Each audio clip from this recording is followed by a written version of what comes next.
Today we're going to make lamb in France, otherwise known as guijot d'agneau. It is the leg of a lamb, and you can buy them at just about any grocery stores these days. Just ask if you don't see it.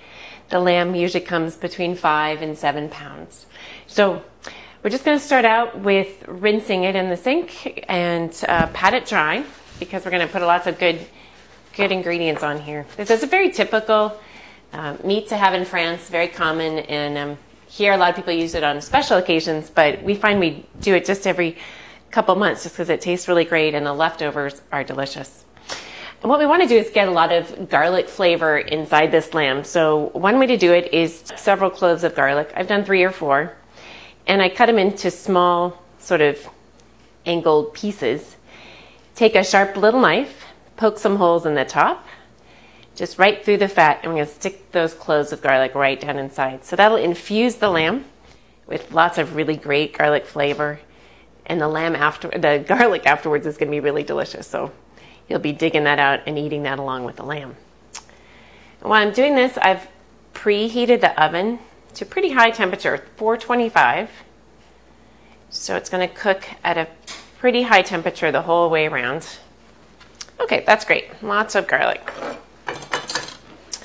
Then, to help prepare it a little bit more, we're going to slather it with some olive oil. So it's going to stay nice and moist. And you can put as much olive oil on as you like. It doesn't have to be floating. There we go. Okay, now for a little seasoning. We'll do a little garlic powder.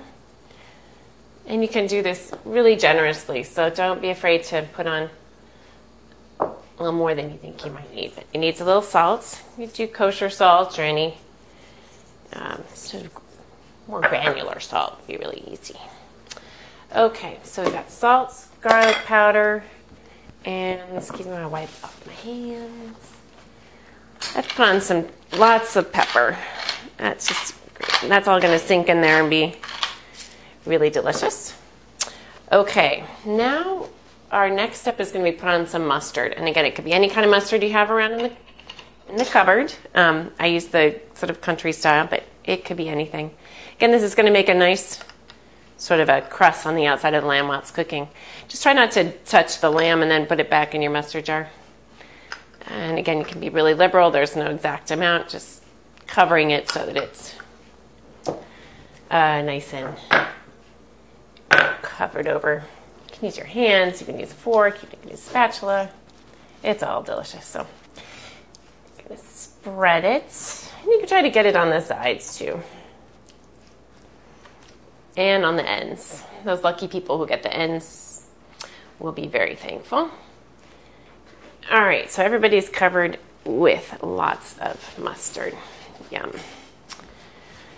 Okay, then our last step to make it very Provence. You can use herbs de Provence that you can buy in big bags at the grocery store, and I just keep it in a smaller jar.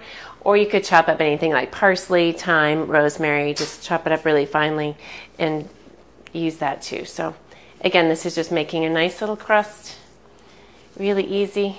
Chuck it on the sides, on the ends. Okay, just throw it right at it. Just there we go. And again, nice crust for our lamb. All right, now we're going to probably put it in a roasting pan. If you have a rack, it's really great because it lifts the lamb up a little bit and keeps it from steaming in its own juices. So I've got a pan here with a rack at the bottom. All right, so here goes the lamb into the roasting pot. And again, this is just going to go into the oven for 45 minutes. At 425. And about 15 minutes a pound. This guy's almost 7 pounds. So I'm going to put it in probably about 30 minutes, and then I'll turn it and do it again. And overall, it's probably going to be about an hour and 45 minutes of total cooking time. But that's really easy. You just come back and check it every 30 minutes.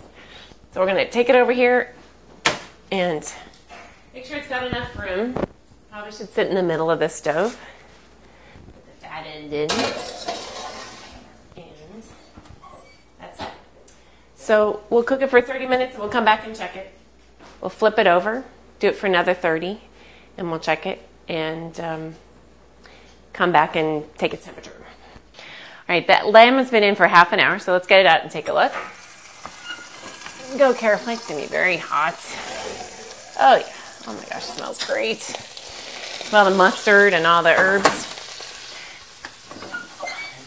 So it'd be best if we could turn this over so it gets cooking evenly from all sides. So try to lift it, don't poke it too much. Oh yeah, great. It looks a little pale on this side, but that's fine. Let's keep it at 425, the oven, and we'll put it in for another 30 minutes. It's been in now for about an hour and 20 minutes. So let's check the temperature. Oh, it looks great. I think we're done. Smells really great. You can smell the rosemary that was underneath the rack getting all crusty and the mustard on top. And we want it up to about 135, and this is 135. Maybe a tad more in places, but I think it's going to be okay. Super. The lamb is done cooking. So this we're going to take over. We're going to tent it to give it a chance to rest, reabsorb the juices before we cut it. So place it over here. Over here. Oh, that's great. Okay. Keep it nice and warm and tight. And we'll come back. That can rest from 15 minutes to even up to 50 minutes before you need to carve it. It's going to stay warm. It will continue to cook a little bit more. And then we can carve it up and we'll be ready to go.